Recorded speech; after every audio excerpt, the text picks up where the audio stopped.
Hey there and welcome back to the channel. Today I want to do a video on our Cornish cross meat birds from Valley Farms Hatchery. So now they're 5 weeks old and I wanted to show y'all how they've grown and everything like that.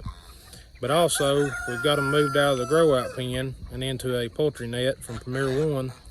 So they've got a lot more room now to explore, and also they've got ground that they can scratch around and eat bugs and whatever else might show up for them. So stay tuned and we'll take y'all down to them. Okay, so here are the Cornish cross meat birds, and like I said, they're about 5 weeks old now. Actually exactly 5 weeks old today. And so that's been about 2.5 weeks since the last time we made a video about them.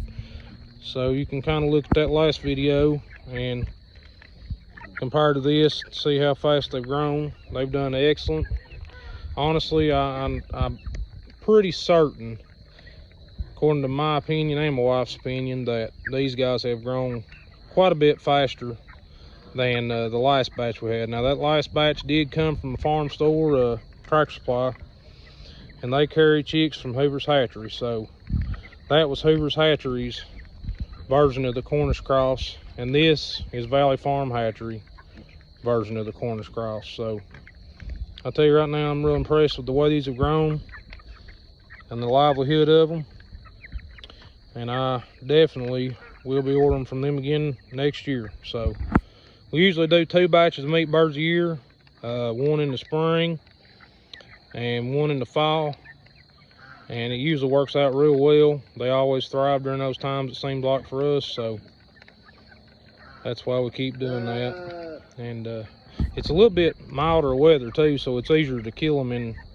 slaughter them in the spring and fall too, where it ain't blistering hot. You know, we did get a little bit of a late start on the first batch this year, so we ended up not slaughtering them till June, but we got lucky and got a cold front coming in, and it was a lot cooler than it should have been that time of year. So but now on, we're going to try to be doing them around the spring and the fall. So these will be butchered here, I'm going to say, in about 3 weeks. We're going to let them grow a little bit older this time. So last batch we killed, I think it was between 6 and 7 weeks old, and this batch I think we're going to let them grow to about 8.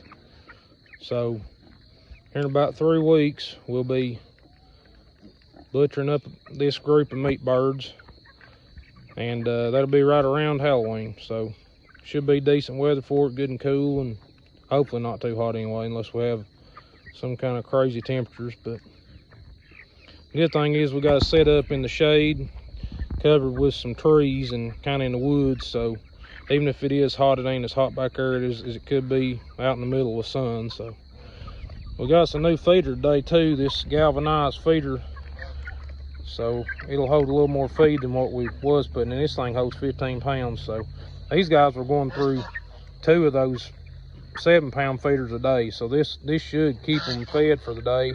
Still have to check on them about halfway through the day to make sure they still got feed, and if they don't, we'll add to it. But it's definitely going to be a lot better setup than what they had. So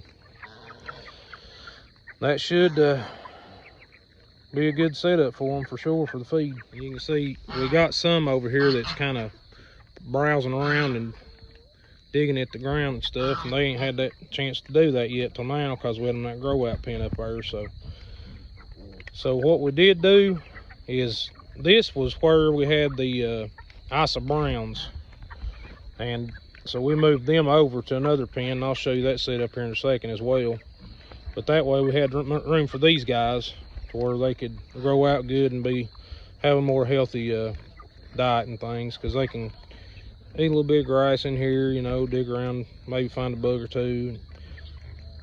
Just a lot better setup, a lot more room for them. And they got a little shelter they can go in. Ain't nothing fancy, but it'll keep them out of the rain and stuff. And so that'd be nice for them.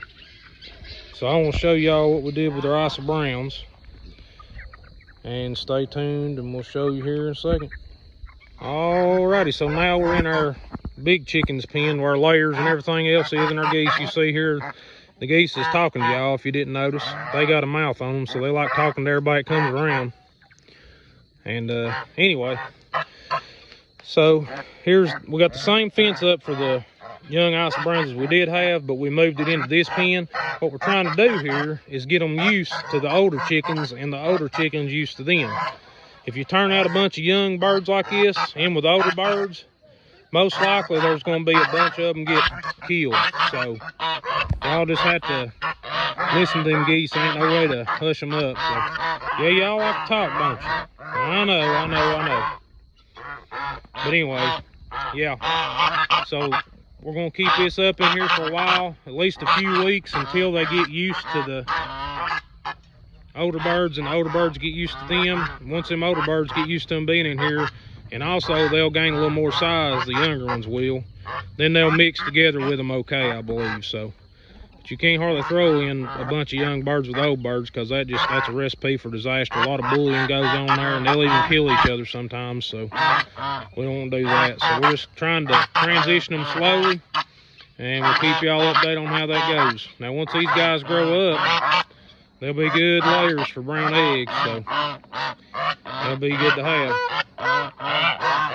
But anyway, I guess that's about it for this video, because I just wanted to kind of give y'all an update of what's going on around here. We ain't been able to get on in a while, and we're going to be putting some quail eggs down tomorrow in the bottom of the incubator.